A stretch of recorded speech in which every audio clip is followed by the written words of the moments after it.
Bonjour et bienvenue dans cette nouvelle vidéo. Aujourd'hui, on va faire l'ossature. Donc c'est reparti pour le même chantier. Allez, c'est parti.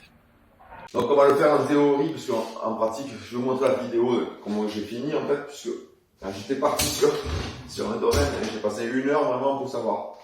Parce que mon plafond, il était comme ça.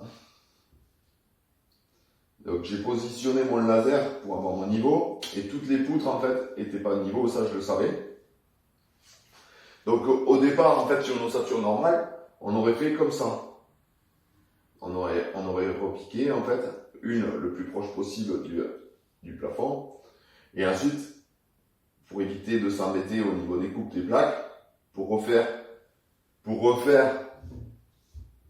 au niveau des plaques, en fait, il aurait, voilà, c'est ce qu'on va faire. Ça, et ensuite comme ça. Et après, on aura une coupe ici. Quoi, plusieurs même. Et en fait, suivant comme ça tombe, une coupe ici. On fera un quinconce, ça c'est peu importe, on n'est pas obligé de tomber sur un chevron. On a des plaques qui s'emboîtent, on n'est pas sur du placo. Voilà. Du coup, ouais, ça, je vous spoil la fin, mais voilà, je l'ai fait avec des plaques. Donc du coup, comment dire, oh.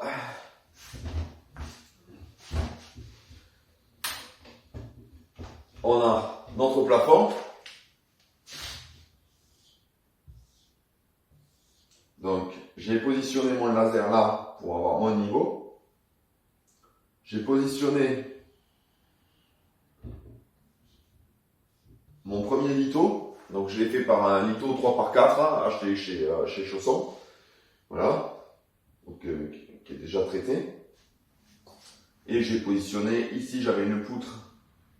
Du coup, j'ai repositionné un litho de niveau ici, pareil. Et ensuite, c'est ça qui ça sert quand on est deux, c'est que mon idée première en fait c'était de refaire comme ça, et du coup j'ai abandonné.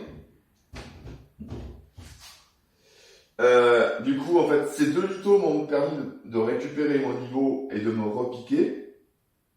Du coup après j'ai refait comme ça et j'ai suivi les chevrons. Voilà.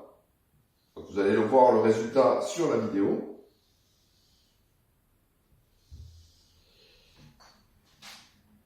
Avec en repiquant sur les chevrons à certains endroits. Voilà. Et vous inquiétez pas, le bois, avec le temps, il durcit, donc il n'y a aucun souci là-dessus. Avec du 3x4, il y en avait largement assez. Voilà. Et après, je me suis recoupé des morceaux de chevron pour pouvoir me repiquer dessus et repiquer sur le bois. Voilà. Bon, le laser a toujours été pris de niveau. Donc, du coup, j'ai commencé par 1, 2, 3. Et après, j'ai refait celui-là. Je crois que c'est bon, je crois que c'est ça, 5 qu'il y en avait. Donc voilà, pour l'ossature, bon, ça a été galère à trouver comment on allait faire, puisque comme ça, c'était quasiment, allez, on va dire, pas impossible, mais en fait, il aurait dû se repiquer sur le mur, du coup, on faisait baisser vraiment le niveau, et bon, c'est ce que je voulais pas. Après, j'avais pas que choisir aussi de la laine de bois en deçà, mais bon, si on voulait un résultat optimal, autant y mettre ce qu'il faut. Et en fait, en comparatif, comme je disais dans ma première vidéo, la laine en 200 de bois, la laine de bois. Et en fait, pour avoir la même équivalence en laine de verre, il aurait fallu 40 cm. Et à la fin de cette vidéo, je vais vous montrer la vidéo dessus. À la fin de cette vidéo, je vous montrerai une vidéo par rapport en fait à la laine de bois, les chutes que j'ai laissées dehors, et on a eu 2 gros orages. Et vous allez voir en fait que franchement c'est le top en fait au niveau hygrométrique, puisque ça prend l'eau et ça la rejette quasiment dessus. Donc ça c'est super. Et ça c'est super compact. Donc et c'est super. Allez, on se revoit tout à l'heure.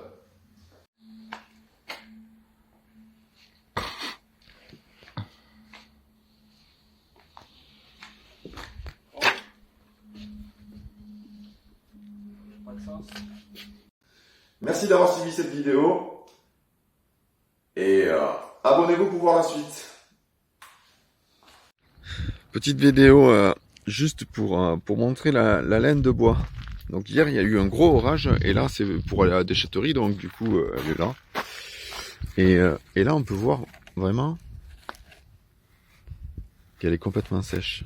Voilà. En plus maintenant il fait soleil. Donc bon, c'est normal qu'elle soit... Voilà. Elle est... voilà. Il est midi. Il a plu toute la nuit. Il a fait un super orage. Elle a pris la flotte toute la nuit. Là, voilà. Là, on peut voir la différence de couleur. Donc là, elle est en train de sécher. Et on voit là que... Elle a déjà commencé bien à sécher. Donc, en fin de journée, là, on regardera ça, mais... Vous voyez que la laine de bois, en fait, au niveau de l'humidité, en fait, elle la garde pas. C'est vraiment c'est un plus, quoi. C'est vraiment un plus.